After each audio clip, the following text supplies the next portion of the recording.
Bila Anda hanya sendirian masuk ATM, tak seorang pun melihat Anda serta ruangannya luas. Padahal Anda mau ambil hanya sekitar 1 juta untuk keperluan mendesak. Lalu ATM-nya error dan memuntahkan semua uang yang ada di bunker ATM. Uangnya sebanyak 100 juta. Apa yang Anda lakukan? Ya, bagi kita yang awam dan selalu utamakan uang, tentunya kita senang.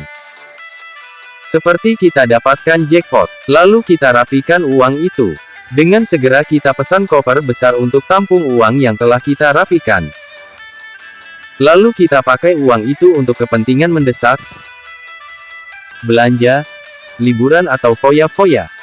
Karena uang itu kita anggap adalah uang kita, semacam rezeki nomplok.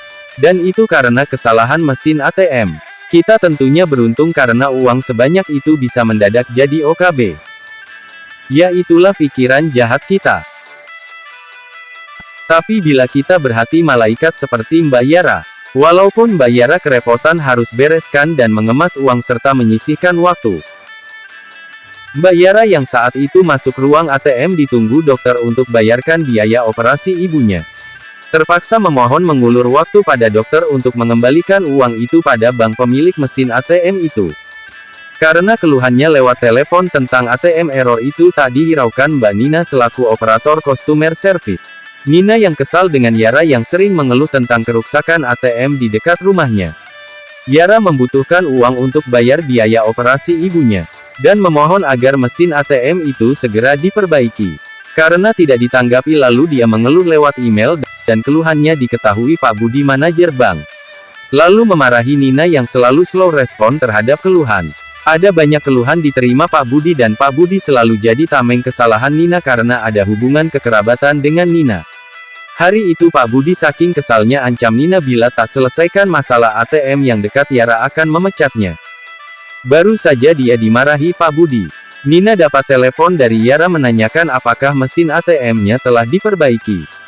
Nina yang kesal pada Yara yang sebabkan dia dimarahi Pak Budi, membohongi Yara bahwa ATM itu telah diperbaiki. Tentunya Yara yang butuh untuk tarik tunai segera masukkan kartunya tapi malah tertelan. Lalu konfirmasi pada Nina tapi malah salahkan Yara. Yara panik karena dia akan kehilangan uang disebabkan ATM-nya tertelan. Tapi tak disangka ternyata uang yang dia tarik bisa keluar, dia pun senang. Saat dia balikan badan, mesin ATM itu muntahkan isinya. Seperti dia telah dihujani uang dan hampir menguburnya.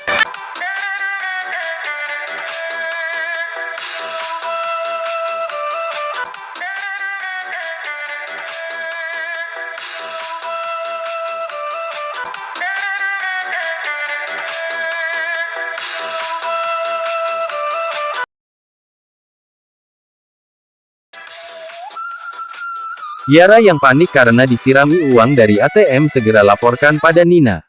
Tapi karena Yara telah membikin kesal Nina,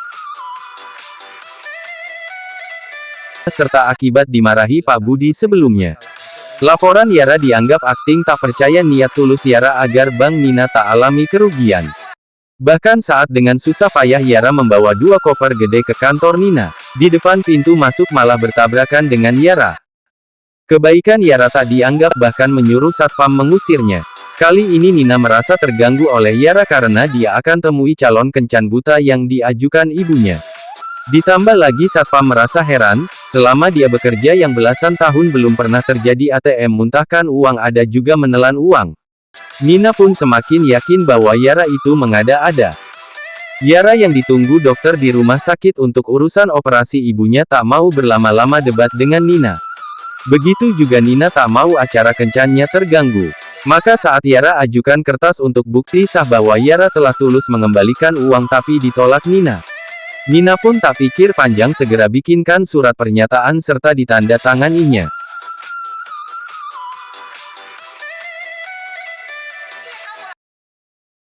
Yara masih berbaik hati untuk berikan 2 koper itu pada Nina untuk memastikan bahwa dia betul-betul mau kembalikan uang pada pemiliknya. Walau surat pernyataan telah digenggamnya yang intinya uang yang 2 koper itu bukan milik Bank Nina. Nina malah menyuruhnya Yara buang ke tempat sampah kalau Yara tak mau membawanya pergi. Lalu Nina pun stop taksi berlalu tinggalkan Yara yang tak mengerti pikiran Nina. Saat di taksi Nina dengar berita ada ATM banknya rusak dan menguras isinya sebanyak yang dia dengar dari Yara. Dia pun panik. Apalagi tiba-tiba dia dapat telepon dari Pak Budi, semakin jelas kepanikannya. Bahwa Yara telah berbaik hati kembalikan uang tapi malah dia usir.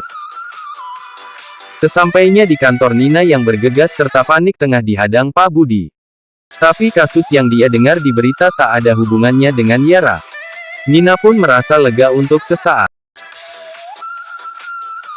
Tapi beberapa hari kemudian Pak Budi dapat laporan adanya ATM yang telah terkuras tanpa ada bukti transaksi sebanyak uang yang berada di 2 koper yang telah Yara bawa.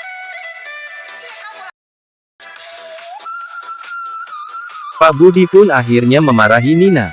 Dan Nina pun jadi panik. Karena dia telah menolak uang yang dengan sengaja dibawa Yara.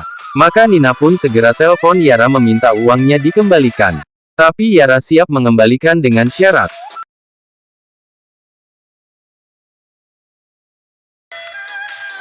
Yara yang baru keluar kantor karena di PHK didatangi preman, lalu memukul bawaan di pangkuannya. Preman itu suruhan Nina yang berniat menekan Yara agar mengembalikan uang di 2 koper yang sempat ditolak Nina. 2 koper itu menjadi begitu berharga bagi Nina karena sangat berpengaruh pada kerjaannya. Kalau Nina tidak bisa mengembalikan, bukan hanya kerjaannya yang hilang, Nina pun bisa dipenjara.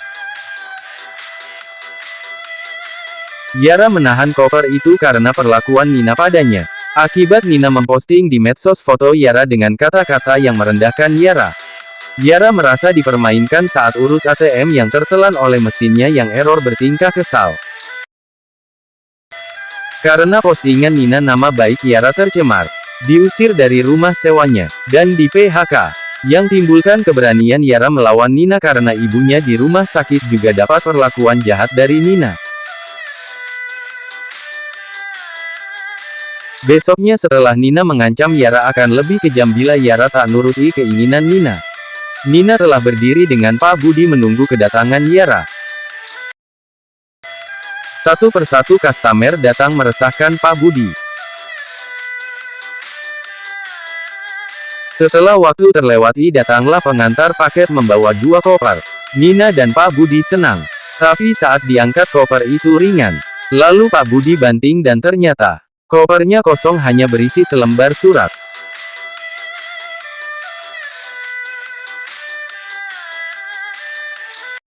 Surat itu berisi pernyataan Nina tempo hari yang menolak kedua koper itu, bahkan Nina menyarankan membuangnya di tempat sampah. Sebenarnya, kalau Nina setuju dengan 2 persyaratan yang Yara berikan, datangnya koper kosong itu tak akan terjadi.